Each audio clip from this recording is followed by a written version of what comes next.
किया, मोदी जी ने 25 करोड़ गरीबों को गरीबी रेखा के बाहर निकालने का काम नरेंद्र मोदी जी ने किया। भाई और बहनों, हम 400 पार की बात करते हैं तो कांग्रेस के पेट में दर्द आता है। वो झूठ फैला रहे हैं कि 400 सीटें भाजपा को मिलेगी तो आरक्षण चला जाएगा। ये झूठ के सरदार है। हमारे पास पूर्ण बहुमत 10 सालों से, आपने 14 में भी पूर्ण बहुमत दिया, 19 में भी दिया।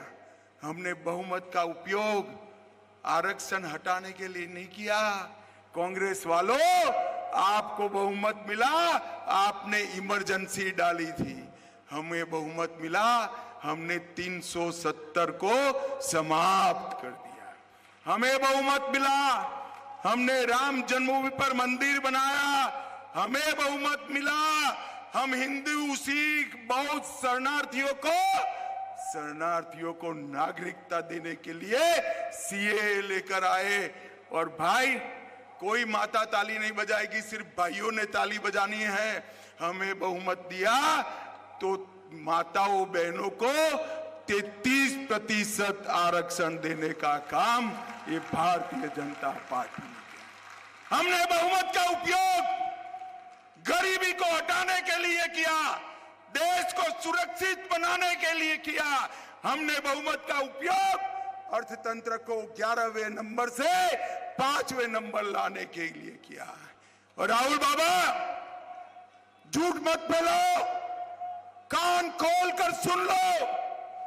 कांग्रेस पार्टी अगर आरक्षण हटाना चाहती है तो भी जब तक भाजपा का एक एक कार्यकर्ता जिंदा है, हम SC, ST, OBC के आरक्षण को हटाने नहीं देंगे।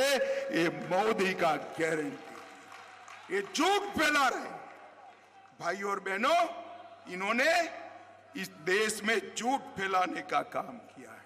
और OBC का तो सबसे बड़ा विरोधी अगर कोई दल है तो कांग्रेस पार्टी।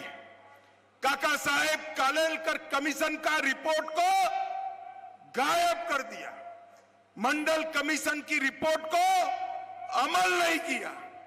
जब संसद में रिजर्वेशन की बात आई, राहुल बाबा के पिता राजीव गांधी ने 2.5 घंटे तक विरोध में भाषण किया और मोदी जी ने OBC को संवैधानिक मान्यता देने का काम नरेंद्र मोदी जी ने किया।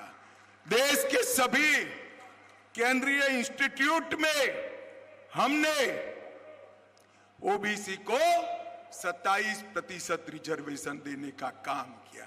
भाई और बहनों, मोदी जी जिन्होंने पूरी दुनिया में देश का सम्मान बढ़ाया, वो भी OBC जाति से आते हैं और देश का इतना बड़ा नेता बना है। ये भारतीय जनता पार्टी का कमिटमेंट है। राहुल बाबा, मैं आज आपको कहने आया हूं, आपको कुछ मालूम नहीं है। विश्वकर्मा की जातियां, छोटी छोटी जातियां, मेरे लुहार भाई, सुथार भाई, दर्जी भाई, कारपेंटर का काम करने वाले, नाव बनाने वाले, मछली पकड़ने की जाली बनाने वाले, इनके लिए अब तक देश में कोई योजना नहीं लाया था। मोदी जी ने 13,000 करोड़ खर्च कर ये सभी को स्वरोजगारी और स्किल डेवलपमेंट का काम करने का काम नरेंद्र मोदी जी ने किया। भाई और बहनों, 2 खेमे पड़े। एक खेमा भारत के इतिहास को झुठलाने वाला है और दूसरा खेमा हमारी संस्कृति, हमारी भाषा, हमारे धर्म का सम्मान करने वाला है, देश का गौरव बढ़ाने वाला है, देश को टॉप पर पहुंचाने वाला है। मैं आपको बताने आया हूं, ओम बिरला को जिताओ, मोदी जी को तीसरी बार प्रधानमंत्री बनाओ, 5वें नंबर पर लाए हैं। देश के अर्थतंत्र को संसार में तीसरे नंबर का बनाने का काम नरेंद्र मोदी जी करेंगे। माताओं, भाई और बहनों, ये माताएं मटकी लेने जाती है तो मटकी पर टकोरा लगाते हैं, नहीं लगाते हैं आप लोग? जरा जोर से बोलो भाई, लगाते हो नहीं लगाते हो? तो 200 रुपये की मटकी के लिए टकोरा लगाते हो। देश का खजाना किसको सौंपना है उसका निर्णय करना है। ध्यान से टकोरा लगाओगे? जरा जोर से बोलो, लगाओगे? दो लोग हैं, राहुल बाबा और नरेंद्र मोदी, किसको पसंद करोगे? जोर से बोलो, किसको करोगे? मोदी जी को पसंद करते हो तो ओम बिरला जी के नाम पर कमल के निशान पर बटन दबाना है, दबाओगे? देखो भाई, कोटा बूंदी वालों, बटन ऐसे वैसे नहीं दबाना है।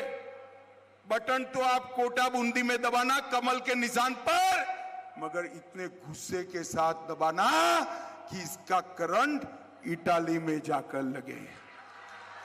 पक्का करोगे? बिरला साहब आगे आइए, आप आगे आइए। बिरला साहब, हमारे बिरला जी को प्रचंड बहुमत से जिताओगे? 400 पार कराओगे? मोदी जी को तीसरी बार प्रधानमंत्री बनाओगे?